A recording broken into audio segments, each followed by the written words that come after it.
ఖమ్మం జిల్లాలో మంత్రి తుమ్మల అనుచరుడినంటూ ప్రభుత్వ ఉద్యోగి లక్ష్మణ్ రావు వీరంగం సృష్టించాడు. ఖమ్మం ప్రగతి నగర్ ఏరియాలోని శ్రీనివాస క్రాకర్ షాప్ లో చొరబడి దుకాణ యజమానులు బెదిరింపులకు పాల్పడ్డాడు. అసభ్య పదజాలంతో దూషిస్తూ వాడిపై దాడికి యత్నించారు.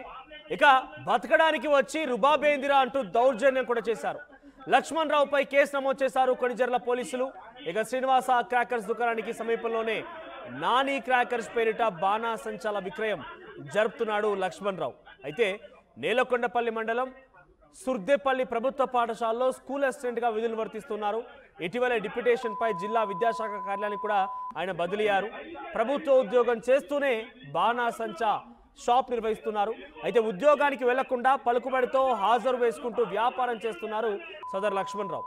ఇక తనకు మంత్రి మరియు పోలీసు అండదండలు ఉన్నాయంటూ కూడా దౌర్జన్యానికి పాల్పడుతున్నాడు. ఇక్కడ శ్రీనివాస క్రాకర్స్ పక్కనే మరొక నాని క్రాకర్స్ కూడా ఉంది. అయితే తనను మించి బిజినెస్ చేస్తున్నారని చెప్పి శ్రీనివాస క్రాకర్స్ పైన అక్కసు వెళ్ళగక్కుతూ మంత్రి అనుచరుని నేను పోలీసు యొక్క అండదండలున్నాయి వీటన్నిటి పేరిట చాలా దౌర్జన్యానికి పాల్పడ్డాడు సదరు ప్రభుత్వ ఉద్యోగి. సీనియర్ అసిస్టెంట్ స్కూల్లో అసిస్టెంట్ గా పనిచేస్తున్నాడు.